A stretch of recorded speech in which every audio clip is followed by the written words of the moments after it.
সন্ত্ৰাসবাদী সংগঠনৰ সৈতে সম্পৰ্ক আছে নেকি বদৰুদ্দিন আজমলৰ?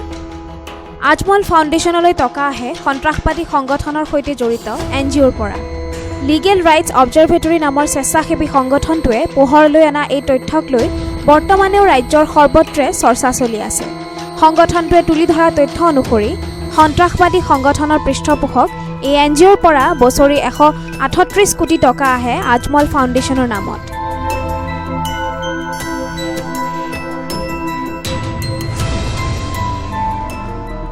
এই সম্পৰ্কে আজমলে মন্তব্য কৰে যে NGOসমূহে বাহিৰত কি কৰি আছে সেয়া জনাটো তেওঁৰ বাবে প্ৰয়োজনীয় কথা নহয়।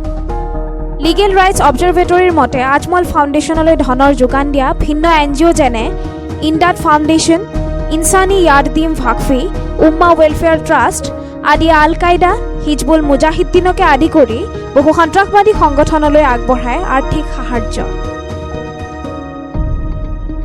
News desk report Brahmaputra live.